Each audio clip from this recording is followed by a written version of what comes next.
Results में भी देखने को मिल सकता है, तमाम चीज़ों पर चर्चा होगी। लेकिन सर गोल्ड पर हम जैसे कि बातचीत कर रहे थे, 2-3 चीज़ें क्लियरली अगर आप बता देंगे दर्शकों को तो मुझे लगता है ठीक रहेगा। गोल्ड फंड ऑफ फंड में जो लोग अभी एसआईपी कर रहे हैं, एसआईपी वाले जो निवेशक हैं, आपकी क्या सलाह रहेगी? जिस तरीके की प्रधानमंत्री की जो है अपील आई है, उसके बाद जो गोल्ड फंड के निवेशक हैं एसआईपी वाले, एसआईपी जारी रखें, उसे रोक दें, कम कर दें, बढ़ा दें, क्या एक्शन लेना चाहिए? नहीं, बिल्कुल कंटिन्यू रखें, कोई पैनिक की सिचुएशन नहीं है। जब तक फंड हाउसेस आपका पैसा ले रहे हैं, आप अपने सिप जारी रखें, क्योंकि अगर फंड हाउस कल को ये बोलते हैं कि हम नए फ्रेश एलोकेशंस जो होंगी वो नहीं लेंगे, तो आपका जो है फिर आपके पास कोई ऑप्शन भी नहीं रहेगा। लेकिन जब तक फंड हाउसेस एक्सेप्ट कर रही हैं एप्लीकेशंस या आपके इन्वेस्टमेंट्स, आप कंटिन्यू रखें, सिप अपने कंटिन्यू रखें, और किसी भी तरह का पैनिक होने की जरूरत नहीं है। सर वैसे ज्वेलरी के लिहाज से भी अगर देखें तो बोला जाता है कि मेकिंग चार्जेस और रीसेल लॉसेस को देखकर लोग कहते हैं कि क्या ज्वेलरी वाकई में एक इन्वेस्टमेंट है कि नहीं है। ऑब्वियस सी बात है कि मतलब उसमें कई सारे लॉसेस होते हैं जब रीसेल करने वो जाते हैं वहाँ पर। क्या लगता है sir jewellery as a sector, क्योंकि उसी के ऊपर ज़्यादा वो बोला गया है सरकार पीएम मोदी की ओर से, क्या उसमें निवेश थोड़ा सा घटा के ऑब्वियस सी बात है दूसरे ऑप्शंस में यहाँ पर जाना चाहिए? एब्सोल्युटली, देखिए ज्वेलरी को कभी भी निवेश के पॉइंट ऑफ व्यू से लेना ही नहीं चाहिए, बिकॉज अगर आप निवेश के पॉइंट ऑफ व्यू से ज्वेलरी ले रहे हैं तो it's not a good step. Because अभी जैसे अमित जी बोल ही रहे थे कि आप 20-22% का मेकिंग चार्जेस दे देते हैं, और कभी ज्वेलरी जब बेचने भी जाएंगे, अगर आपने निवेश के पॉइंट ऑफ व्यू से लिया होता तो निवेश का मतलब ये हो गया कि आपने कोई एसेट ले लिया, जब कभी जरूरत पड़ेगी आप उसको बेचने जाएंगे, तो बेचने पे भी आपको जो है वहां पे कट लगेगा, तो आप 30-40% का जो है आप लॉस लेते हैं। अगर गोल्ड मान लीजिए आपने 100 रुपए का लिया, ज्वेलरी 100 रुपए की ली और वो 200 रुपए भी हो गई, लेकिन अगर उसमें आप 80 रुपए आपके चले गए खरीदने और बेचने में, या 60-70 रुपए चले गए, तो आपका एक्चुअल गेन तो वो हुआ ही नहीं। तो इसीलिए अगर आप गोल्ड खरीदने भी जाते हैं तो आप कॉइन लीजिए या बार लीजिए, और उससे भी बढ़िया क्या है, आप ईटीएफ लीजिए या फंड ऑफ फंड जो म्यूचुअल फंड में है वो ले लीजिए। आपका मेकिंग चार्जेस बचते हैं, आपके जीएसटी बचते हैं, स्टोरेज की जो है वो किसी तरह की आपको दिक्कत नहीं होती, और लास्ट क्या होता है कि प्योरिटी का कोई इशू नहीं है। और इनफैक्ट अभी जो आप देखेंगे कि गवर्नमेंट ने अभी डिजिटल गोल्ड में एक कैटेगरी और लॉन्च की है, ईजीआर सर। जी। तो उसमें क्या है कि आपका फिजिकल डिलीवरी भी आप ले पाएंगे, और वहां पे भी ये इंश्योर्ड होगा कि आपको प्योरिटी में कोई इशू ना है। तो पॉइंट ये है कि जो वेल रेगुलेटेड तरीका है वही करें। ज्वेलरी आप तभी ले जब आप उसको कंज्यूम करने जा रहे हैं, आप अपने मैरिज फंक्शन या जो भी है उसके पॉइंट ऑफ व्यू से अगर आप लेते हैं तो फिर उसको इन्वेस्टमेंट में मत काउंट करिए। नहीं लेकिन सर अच्छा आपने मेंशन कर दिया, आपसे मेरा सवाल भी था ईजीआर को लेकर, इलेक्ट्रॉनिक गोल्ड रिसिप्ट्स। सर अभी अभी लॉन्च हुआ है, एनएससी की तरफ से लॉन्च हुआ है, उसके बाद अचानक से हमारे प्रधानमंत्री जी की स्टेटमेंट आ जाती है कि गोल्ड में जो है कम खरीदारी करें, रुझान अपना कम रखें। ऐसे में सर जो ईजीआर नामक जो प्रोडक्ट आया है, 1 साल का लंबा टाइम होता है किसी लॉन्च के बाद। मुझे लगता है सबसे सेंसिटिव पीरियड वही होता है, चीज चलेगी नहीं चलेगी, प्रोडक्ट चलेगा नहीं चलेगा। लेकिन सर साथ ही में इस तरीके की स्टेटमेंट आ जाना, आपको क्या लग रहा है ईजीआर फेल होता हुआ नजर आएगा? ये फेल तो नहीं होगा, क्योंकि वो एक ह्यूमन साइकोलॉजी होती है। अगर किसी चीज के लिए बोल दिया जाए कि ये मत करिए तो तो लोग जरूर वो ज्यादा करेंगे। तो जब तक मैंने ये बोला कि ऑफिशियली रोक नहीं लगती है किसी चीज पे, तब तक तो कोई ऐसा प्रॉब्लम ही नहीं है, बिजनेस एज यूजुअल होगा। और अब जैसे उन्होंने ये भी अपील किया कि आप वर्क फ्रॉम होम करें, या आप जो ब्लेंडेड मॉडल होता है वैसा अपनाएं।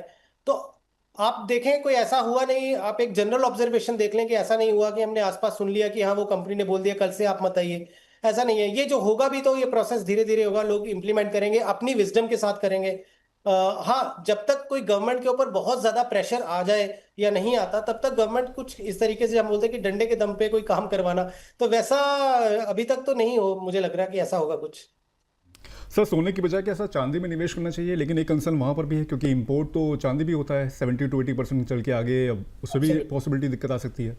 एब्सोल्युटली, क्योंकि गोल्ड का जो हमारा ऊपर बर्डन है, आप जनरली अगर आप देखें जो बैंक्स की या सेंट्रल बैंक्स की बाइंग होती है, इंस्टीट्यूशनल बाइंग होती है गोल्ड की, वैल्यू वाइज अगर आप देखेंगे तो बहुत ज्यादा उसमें डिफरेंस होता है। तो इसीलिए शायद वो चांदी के ऊपर ज्यादा उन्होंने फोकस नहीं किया या बोला नहीं। गोल्ड के ऊपर ज्यादा बोलने का रीजन यही था कि मेजर बर्डन जो है वो गोल्ड इंपोर्ट्स की वजह से ही है। बट चांदी का निवेश के पॉइंट ऑफ व्यू से अगर आप बात करते हैं तो हम हमेशा यही बोलते हैं कि अगर आप 10% या 15% का गोल्ड, आइडियल क्या होता है अभिषेक की, यही है कि 10% आप गोल्ड ले लें, 5% अगर आप सिल्वर लेना चाहते हैं तो सिल्वर ले लें। ये बहुत ही एक आइडियल सिनेरियो जो आप आपके एसेट एलोकेशन में होना चाहिए। तो एसेट एलोकेशन को ही आप तय करके अपने निवेश को आगे करें।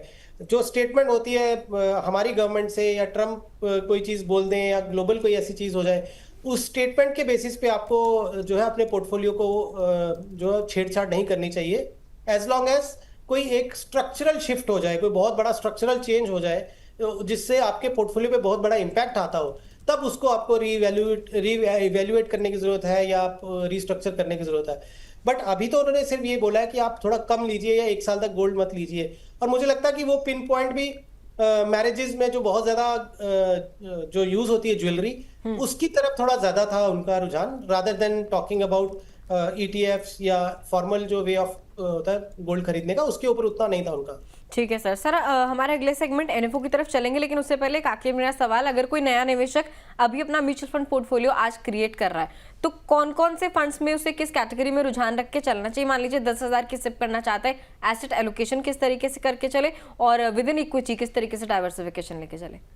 देखिए, अगर मान लीजिए 10,000 की आपको सिप करनी है और आप एक यंग इन्वेस्टर हैं और आपके पास में ब्रॉडली क्या गोल होंगे कि अगर आप यंग इन्वेस्टर हैं तो हो सकता है अगले आने वाले 4-5 साल में आप मैरिज, एक पहला गोल हो आपका कि मैरिज के टाइम पे आपको खर्चा लगेगा, फिर हो सकता है कि और उसके 3-4 साल के बाद में, नॉट इवन 3-4 साल, उसके 5-7 साल के बाद में जो बच्चे को स्कूल डालना होता है तो तब थोड़ा सा पैसे की जरूरत पड़ती है। फिर जब बच्चे बड़े हो जाते हैं तब एक गोल होगा हायर एजुकेशन वाला, तो 3 गोल ही हो गए।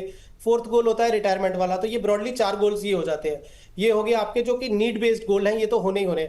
एक हो गया आपका वांट वाले, जो आप गाड़ी खरीदनी है या घर खरीदना, उसके लिए आप जो है कॉर्पस क्रिएट करना चाहते हैं। तो ब्रॉडली अगर हम देखें तो हमारे पास 5 से 6 गोल होते हैं बड़े वाले।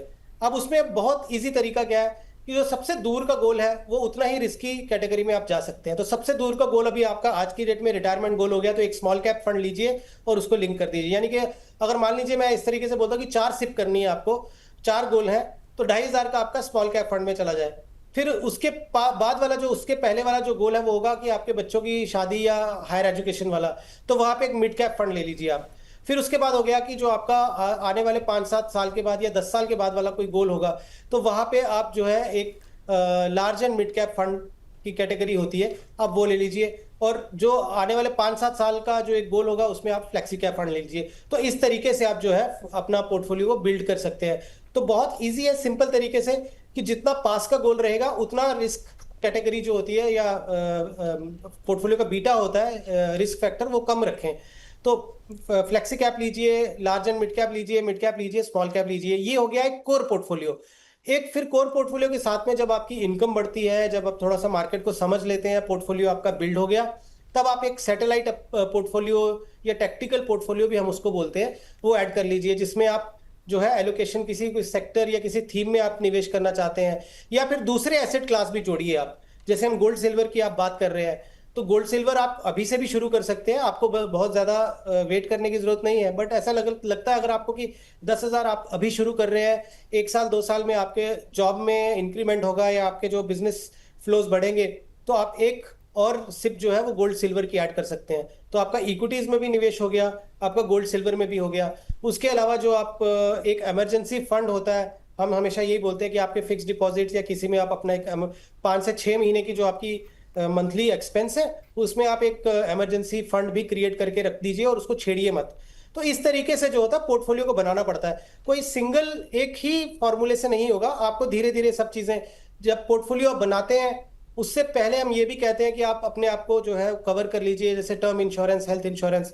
तो इन्वेस्टिंग एंड जो पोर्टफोलियो क्रिएशन होता है, उसके साथ साथ उसकी प्रोटेक्शंस भी बहुत जरूरी होती हैं। जिस तरीके से हमने बोला, term plan, health insurance, gold silver लीजिए, फिर आप 4 फंड ले लीजिए, फिर थोड़ा एक इमरजेंसी फंड क्रिएट करिए।